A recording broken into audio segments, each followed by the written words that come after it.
Embora a Indy 500 seja hoje em dia uma corrida engessada do ponto de vista das inovações, não muito tempo atrás ela ainda abria espaço para projetos de grande potencial. Um deles contornou algumas regras do evento e deu origem àquele que seria o motor mais potente de todo o grid. O motor Mercedes 500i provocou um verdadeiro escândalo nos bastidores da prova, e é dele que vamos falar agora. O Penske PC23B era um carro semelhante a todos os outros carros do grid das 500 milhas de 94. Tirando o fato de que ele era da poderosa equipe Penske, ele não parecia ser tão avançado se comparado às rivais. Mas o carro da equipe de Roger Penske tinha um trunfo tão potente escondido que os protestos contra ele foram inevitáveis. Coberto pela carenagem estava o motor Mercedes-Benz 500i, desenvolvido em parceria com a fabricante Ilmor. A marca alemã, como já foi mostrado aqui no canal, voltava aos poucos para o mundo do esporte a motor, com os primeiros passos sendo as 24 horas de Le Mans e o Endurance em 85, e a Fórmula 1 em 94. Um ano antes, em 93, a Ilmor trabalhava em segredo com a Penske para desenvolver o motor do ano seguinte. Embora não conseguisse avançar no campo da Fórmula 1 e outras categorias, a situação da fabricante era diferente. A marca de Mary Willing e Paul Morgan tinha até aquele ano uma parceria com a Chevrolet, mas com a saída da montadora, a fabricante ficou sem um parceiro para trabalhar na Indy. Nesse momento, a Penske apareceu. A Ilmor já estava desenvolvendo o modelo 265D, que era mais leve se comparado ao antecessor. Penske então sugeriu que produzissem um motor com um único propósito: vencer as 500 milhas de Indianápolis. Naquela época, as regras da Indy 500 eram diferentes das usadas no restante do campeonato. O evento, ao contrário das outras corridas, não era gerido pela kart, e sim pela USAC. Foi aí que eles perceberam uma brecha crucial nas regras. Como forma de atrair fabricantes menores de motores, a USAC permitia motores pushrod stock block, que eram unidades não OHC equipadas com duas válvulas por cilindro, acionadas por pushrods e balancins. Na época, a kart exigia que os motores tivessem sistemas OHC, Overhead Camshaft, de comando hidráulico. Neles, a árvore de comando de válvulas, conhecida como árvore de Cummins, fica posicionada diretamente no cabeçote. Além disso, cada cilindro obrigatoriamente precisava ter 4 válvulas. A explicação parece confusa, mas na prática não é. O sistema OHC usado pela kart permite o acionamento direto das válvulas de admissão e escape do motor. Na prática, isso se reflete em maior precisão e eficiência energética. O que a USAC permitia era o sistema OHV, ou Overhead Valve. Nele, o acionamento das válvulas de admissão e escape era feito de forma indireta, por meio de hastes ligadas à árvore de Cummins. Na prática, o sistema tinha menos eficiência mecânica que o OHC e menos resistência a regimes de alta rotação.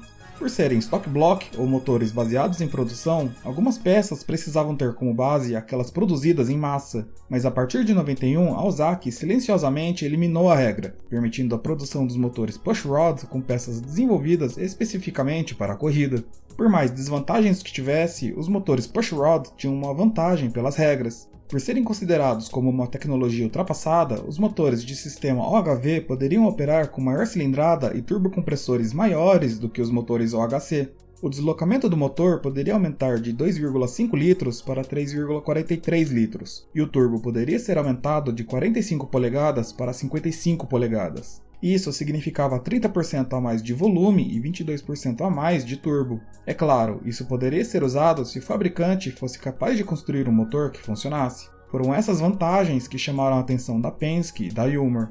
A equipe e a fabricante decidiram então desenvolver o motor em segredo absoluto e o mais rápido possível. O medo da Penske era de que, caso o projeto fosse descoberto, alguma alteração nas regras ou o próprio banimento do motor fosse levado a cabo. No prazo de 10 meses, a Ilmor fabricou o modelo 265E para a Indy 500 de 94. Penske tinha 2 pistas particulares usadas para testes, então o segredo pôde ser mantido. A paranoia era tão grande que algumas das peças para o motor foram fabricadas em separado em locais diferentes, tudo para que ninguém fosse capaz de ligar os pontos e descobrir o projeto. Em uma entrevista, Mary Willing relatou que as descrições dos desenhos dos componentes eram colocadas de forma estranha de propósito para que não ficasse óbvio aos fornecedores o que a marca estava projetando. Além disso, Roger tinha uma oficina secreta na Pensilvânia, onde os mecânicos e projetistas só trabalhavam à noite. Peças eram empacotadas e enviadas via Concorde quase que diariamente. Ao final do desenvolvimento, a Mercedes apareceu e pagou não só para fazer uma parceria, como também para renomear o motor para Mercedes-Benz 500i. E isso não era pouco para os alemães. A iniciativa seria a primeira entrada nas 500 milhas de Indianápolis em 79 anos. No começo de abril, a poucos dias do início dos trabalhos das 500 milhas, o motor foi finalmente exibido ao público. O chassi seria o mesmo usado pela equipe no decorrer do ano, o modelo PC23. O carro pilotado pelo trio Al Unser Jr., Emerson Fittipaldi e Paul Tracy estava dominando o grid, tanto que a equipe terminou o ano vencendo 12 das 16 etapas disputadas. Para as etapas do campeonato comum, o carro era equipado com o motor Ilmor Indy V8, seguindo as regras da kart. Para abrigar o agora Mercedes 500i, a equipe preparou uma nova tampa de motor, dando mais espaço para o canhão produzido pela Ilmor. No total, o motor V8 de 3,43 litros produzia 1020 HP, 200 cavalos a mais do que os concorrentes. Pesando entre 124 e 131 kg, o motor tinha bloco feito em alumínio e era equipado com o turbo da Garrett. O combustível era o mesmo usado pelos outros motores, ou seja, metanol.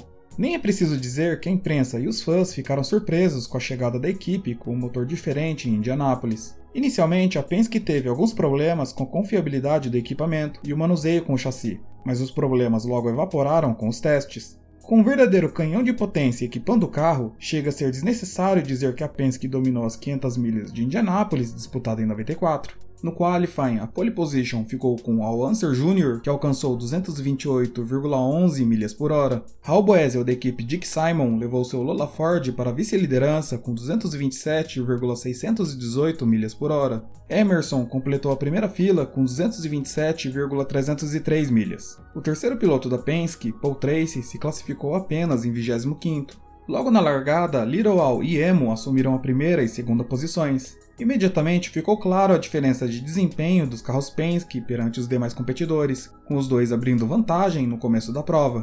Após um pit stop, Emerson tomou a liderança de Unser e permaneceu na ponta da corrida. Em torno da volta 92, o carro de Paul Tracy começou a soltar fumaça e pouco tempo depois abandonou a prova com uma falha no turbo. Mesmo com os problemas, na volta 157, os únicos pilotos na mesma volta eram Little Al e Emo.